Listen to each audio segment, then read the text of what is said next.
നമസ്കാരം സുഹൃത്തുക്കളെ, നമ്മളിപ്പോൾ ഉള്ളത് ഐ.ടി.ഐ ഗേറ്റിലാണ്. കേരപുരത്തിനടുത്തുള്ള ഐ.ടി.ഐ ഗേറ്റിൽ. ഐ.ടി.ഐ ഗേറ്റിൽ ഒരു ശയന കാഴ്ചകളാണ് നിങ്ങളിലേക്ക് എത്തിക്കാൻ ശ്രമിക്കുന്നത്. ഇപ്പോൾ സമയം ഏകദേശം 6:30 കഴിഞ്ഞിരുന്നു. ഒരു ചെറിയ മഴയൊക്കെ കഴിഞ്ഞ് ആൾക്കാരിങ്ങനെ നിൽക്കുകയാണ്. ഇതൊരു ബസ് സ്റ്റോപ്പാണ് കേട്ടോ. ഇത് മജസ്റ്റിക്കിൽ നിന്നൊക്കെ വരുന്ന ബസ്. ഇത് പോകുന്നത് ആന്ധ്ര സൈഡിലോട്ടുള്ള ഏറ്റവും കൂടുതൽ ബസ് ഇവിടുന്നാണ് പോകുന്നത്. അങ്ങനെ നിൽക്കുമ്പോഴാണ് അതിൻ്റെ തൊട്ടടുത്തൊരു കട കണ്ടത്. അവിടെയാണ് ഐസ് ആപ്പിൾ വിൽക്കുന്നത്. ഐസ് ആപ്പിൾ എന്ന് പറഞ്ഞാൽ അധികം പെട്ടെന്ന് ആൾക്കാർക്ക് മനസ്സിലായി കാണാൻ സാധ്യതയില്ല. ഐസ് ആപ്പിൾ എന്ന് പറഞ്ഞു കഴിഞ്ഞാൽ പനനൊങ്കം എന്നാണ് നമ്മുടെ നാട്ടിൽ പറയുക. പനങ്കായ് എന്നൊക്കെ പറയാറുണ്ട്.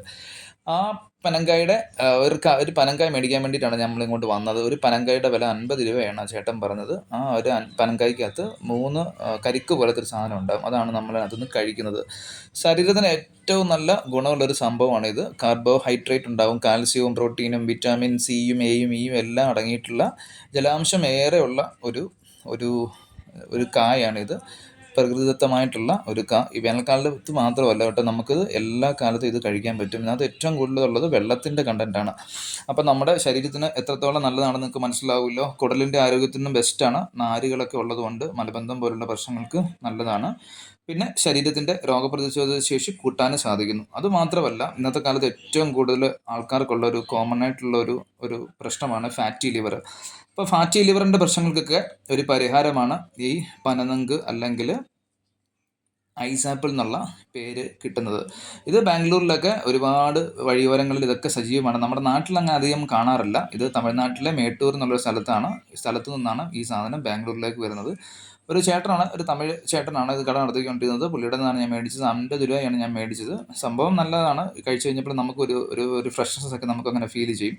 ആ കാഴ്ചകളൊക്കെ അങ്ങനെ ഞങ്ങൾ പകർത്തി അതിന് ശേഷം മറ്റ് സായാഹ്ന കാഴ്ചകളിലേക്ക് എത്തുന്നു. ഇവിടെയുള്ള അടുത്തൊരു പരിപാടിയാണ് ചോളം. അത് സ്വീറ്റ് കോൺ ആണ് ഇപ്പം നിങ്ങൾ കണ്ടത്. അതിനും ആവശ്യക്കാരെല്ലാം ഏറെയാണ് ഈ ഒരു ഈവനിങ് സമയത്തൊക്കെ. പ്രത്യേകിച്ച് മഴയൊക്കെ ഉള്ളപ്പോൾ കഴിക്കാൻ നല്ല രസമാണ്. ഇതൊരു ഐ.ടി.ഐ ഗേറ്റ് ആണ്. ഐ.ടി.ഐ ഗേറ്റ് എന്ന് പറഞ്ഞാൽ ഐ.ടി.ഐയുടെ കോമ്പൗണ്ട് ഇവിടെ നിന്നാണ് സ്റ്റാർട്ട് ചെയ്യുന്നത്. അവിടെ നിന്ന് കഴിഞ്ഞാൽ ഒരുപാട് ആന്ധ്ര സൈഡ് പോകുന്ന ബസ്സുകളൊക്കെ കാണാൻ പറ്റും. ഇതൊരു ആന്ധ്രാപ്രദേശിൻ്റെ സ്റ്റേറ്റ് ബസ്സാണ്. തിരുപ്പതി ഒക്കെ പോകുന്ന ബസ്സാണ്. ഇതും അങ്ങോട്ട് തന്നെയാണ്. തിരുപ്പതി, ഹൈദരാബാദ് ഒക്കെ പോകുന്ന ബസ്സാണ്. SVTയുടെ ഒരു പ്രൈവറ്റ് ബസ്സാണ് ഇപ്പം നിങ്ങൾ കണ്ടുകൊണ്ടിരിക്കുന്നത്. ഇതെല്ലാം ഇവിടുത്തെ സ്ഥിരമായിട്ടുള്ള കാഴ്ചകളാണ്. മഴ കഴിഞ്ഞോടുകൂടി റോഡിൽ ആപ്പാടെ അലമ്പയായിട്ട് കിടക്കുകയാണ്. പിന്നെ വേസ്റ്റുകളൊക്കെ ഉണ്ട് അവിടെ ഇവിടെയൊക്കെ ആയിട്ട് കെട്ടി വെച്ചിരിക്കുന്നത്. എന്തായാലും അത് ഒരു ഗുണമുള്ളത്, ഇത് വലിച്ചെറിഞ്ഞിട്ടില്ല. അതവിടെ തന്നെ കൃത്യമായിട്ട് കെട്ടി വെച്ചിരിക്കുന്നു. നാളെ വണ്ടി വരുമ്പോഴത്തേക്കിന്, ഈ വേസ്റ്റ് വണ്ടി വരുമ്പോഴത്തേക്കിന് എല്ലാവരും അത് കൊടുത്തു വിടുകയാണ് പതിവ്. പിന്നെ BBMPയുടെ ആൾക്കാരൊക്കെ ഉണ്ട് രാവിലെ ഇതെല്ലാം ഒന്ന് പരിസരമൊക്കെ ഒന്ന് ക്ലീൻ ചെയ്യാനായിട്ട്. ഈവനിങ് സമയമൊക്കെ ആകുമ്പോഴത്തേക്കിന് ഈ പരിസരമൊക്കെ ഇങ്ങനെയൊക്കെ തന്നെയാണ്. പിന്നെ മഴയും കൂടെ വന്നപ്പോഴത്തേക്കിന് ആപ്പാടെ അലമ്പൊക്കെ ആയിട്ട് നിൽക്കുകയാണ്.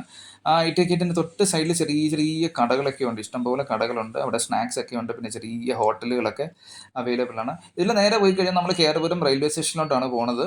ഇത് അവിടുത്തെ ഒരു ബസ് സ്റ്റാൻഡാണ്. KSRTCയും പിന്നെ ആന്ധ്രാപ്രദേശിൻ്റെ ബസ്സുകളെല്ലാം നിർത്തുന്ന ഒരു ബസ് സ്റ്റാൻഡാണ്. ഇതിനു മുമ്പൊക്കെ വളരെ നല്ല നിലയിൽ പ്രവർത്തിച്ചുകൊണ്ടിരുന്ന ബസ്